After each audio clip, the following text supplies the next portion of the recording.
কাতারের ভিসা কিভাবে অনলাইনের মাধ্যমে চেক করবেন অনেকে কিন্তু জানেন না। না জানার কারণে আপনারা বাজারে গিয়ে কম্পিউটার দোকানে আপনাদের ভিসা টাকার মাধ্যমে চেক করেন। আজকে ভিডিও দেখলে আপনারা বুঝতে পারেন কিভাবে আপনাদের হাতে থাকা মোবাইল দিয়ে আপনাদের ভিসা আপনারা নিজেরাই চেক করতে পারবেন এবং অফিসিয়াল ভাবে এটা অরিজিনাল ভিসা নাকি ডুপ্লিকেট ভিসা এটাও বুঝতে পারবেন। আজকে ভিডিওটা ফুল দেখুন, তাহলে সবকিছু ক্লিয়ারলি বুঝতে পারবেন।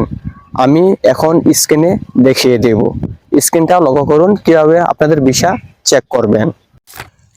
প্রিয় বন্ধুরা, আপনারা গুগল ক্রোমে চলে যাবেন। যাওয়ার পরে এখানে সার্চ বারে সার্চ করবেন একদম বাংলাতে কাতার ভিসা চেক। এই লেখাটা লেখার পরে আপনারা সার্চ করার পরে এখানে দুইটা ওয়েবসাইট চলে আসবে। দেখতে পাচ্ছেন উপরে একটা চলে এসেছে মই কাতার, নিচেও একটা চলে এসেছে মই কাতার। আপনারা উপরের ওয়েবসাইটে টাচ করবেন না। উপরের ওয়েবসাইট যদি আপনারা টাচ করেন তাহলে অনেক অপশন চলে আসবে। ভিসা সার্ভিস এই অপশনটা বের করতে আপনাদের অনেক সময় লাগবে। এই জন্য আপনারা নিচের ওয়েবসাইটে টাচ করবেন। টাচ করার সাথে সাথে কিন্তু ভিসা সার্ভিস ওয়েবসাইট চলে আসবে। এরপর আপনারা ভিসা নাম্বার দিয়ে ভিসা বার করবেন নাকি পাসপোর্ট নাম্বার দিয়ে ভিসা বার করবেন। এখানে দুইটা অপশন চলে এসেছে। আমি পাসপোর্ট নাম্বার দিয়ে আপনাদেরকে ভিসা বের করে দেখাবো। পাসপোর্ট নাম্বার দিয়ে দিলাম, তারপর ন্যাশনালিটি বাংলাদেশ দিবেন।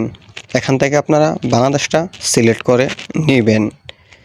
নেওয়ার পরে আপনারা খালি করে ক্যাপচাগুলো পূরণ করবেন 663UR।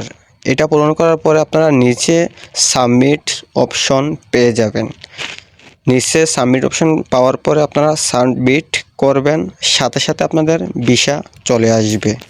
বন্ধুরা, ভিসা নাম্বার দিয়েও ভিসা বের করতে পারবেন, পাসপোর্ট নাম্বার দিয়েও ভিসা বের করতে পারবেন। আশা করি বুঝতে পেরেছেন। প্রিয় বন্ধুরা, আপনারা যদি আমাদের ফুল ভিডিওটি দেখে থাকেন তাহলে অবশ্যই বুঝতে পেরেছেন কিভাবে আপনারা কাতারের ভিসা চেক করবেন। আর কাতারের ভিসা কিন্তু ডুপ্লিকেট ভিসা হয় না। কাতারের সকল ভিসা অরিজিনাল ভিসা। যদি আপনাদের কোম্পানি ক্যান্সেল করে দেয় তাহলে আপনার ভিসা ক্যান্সেল হয়ে যাবে, কিন্তু অনলাইনে যে ভিসাটা দেখাবে এটা অরিজিনাল ভিসা। কাতারের ভিসা ডুপ্লিকেট হয় না।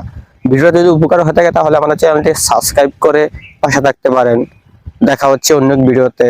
আল্লাহ হাফেজ।